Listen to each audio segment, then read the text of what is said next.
Naging mabilis ang pagkalat ng mga diskusyon sa iba't ibang social media platforms matapos magpakawala ng manghang na pahayag ang online personality na si Eloy Bugres laban sa mga sikat na host ng non-time show na It's Showtime na sina Vice Ganda, Ann Cortez, Jong Hilario at Vong Navarro.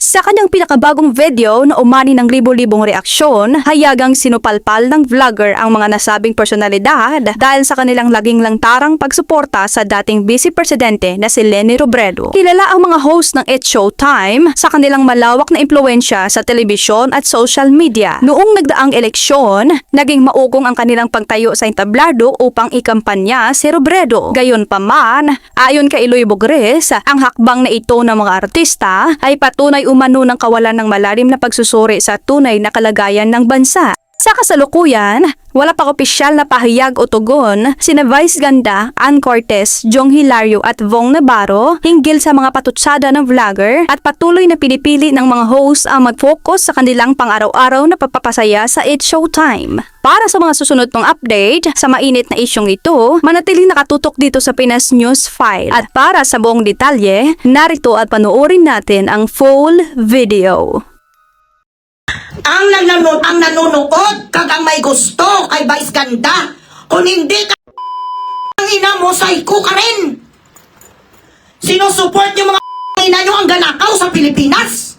Sinusupport nyo ang mga pa. Yan ang dahilan kung bakit tayo manansalo ngayon.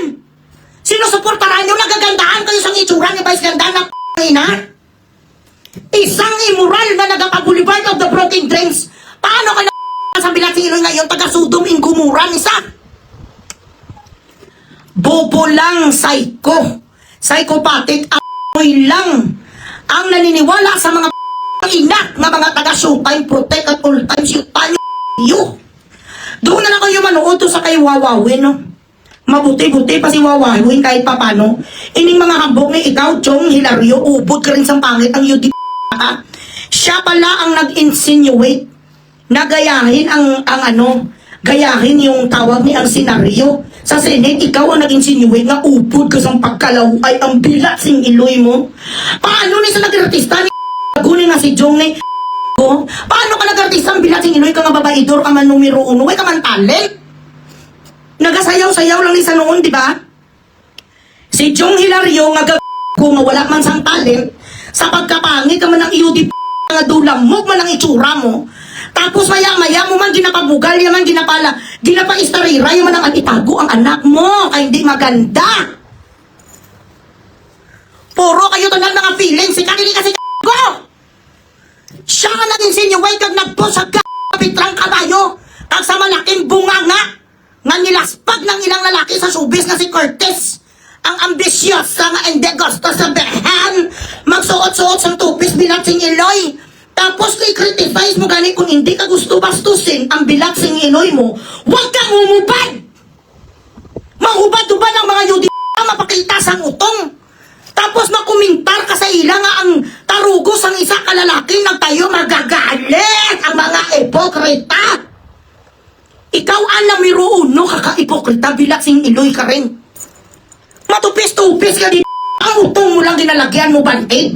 Nagalabas ang puwit mo. Ano akala mo sa mga lalaki? Pare nga di putang kukutot ng madre. Ang mga tao nga sa Batikan, bilat sing Iloy, ginapang Boulevard of the Broken Dreams ang mga sakristan. Tapos sabihan sila nga, ang ganda, malaki ang boobs, galit ka? Huwag ka umubad! It should be that people should respect the children, right? Magburka ka! Lagyan mo pati mukha mo guantes! Ayaw mo na masilat ang susok at ang mo, huwag kang umubad! Kaparumansa ka sa iba-ibang lalaki bilat sing Iloy sa pelikula.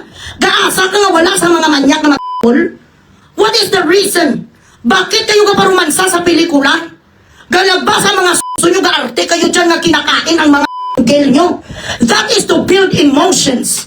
Mapukaw ang lahat nga kamanyakan sang mga tao and to make the story realistic. Ilan ang sa'yo? Tapos Tapos i-criticize ka di puto sa it's not right for people to criticize a woman. Women should be respected. It is not imposed, it is earned. You do not want people to describe what they feel looking at your provocative photos. Huwag ka maghubad! Lahat na lang reklamuhan sa mga entitled pinasiloy ka, hindi ka na marunong marte kung tutusin. Kayo nga nagsikat dyan sa ABS-CBN, sa mga Star Magic, lahat kayo k***ot sa mga lupisis. Kung hindi kayo lumuhod, bakit? Bibigyan kayo ng break. Magkakaroon kayo sa inyong project solo. Come on. Fucking wake up and smell the fucking coffee, darling. Walang sumikat sa inyo na hindi marunong umiyak. Ang iyak nyo wala luha. Dinalagyan pa kayo sa mga ay mo. Sumikat kayo, lupa nyo ang mga lupises. Yun ang totoo. Wala man sa inyo sa magandang artista. Bakit sino ba sa inyo ang makaakyo di puta katulad ni Nora Honor? Makaarte nga katulad ni Maricel Soriano? Sino bang magaling sa inyo talaga magsalita ng arte? Ikaw ang akala mo magaling kang artista? Ang iyong muka ang muka mo nga kung galit ka at nag-smile ka, iisa lang. Gusto mo tahaon ka, mapataha ka. Mauba-uba ka bilat sing Iloy na lumalabas ang bilat sing Iloy sa magasin. Tapos sasabihin sa tao nga ang sarap mo din galit ka. Di ano gusto mo sa manood sa iyo? Doon ka magpa-picture, doon mo ilagay ang magasin mo sa langit kaya wala doon malisya.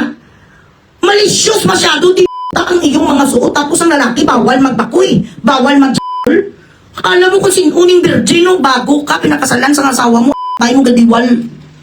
Bago kayo, ginawa di sinting nga babae, kayo gaganon, ang opening sa nyo, hindi na gani bilat sing Iloy maramdaman sa nga may pumapasok pang sa mga asawa nyo. Maluluwag na kayo.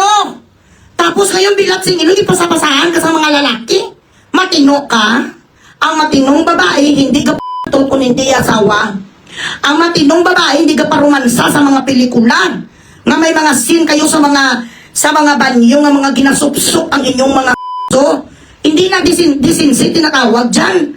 Dapat sana, kung ayaw nyo kayo maging malibog ang mga lalaki, sumuot ka bilat sing Iloy sang head to toe. Tabunan mo ang lahat na panit mo.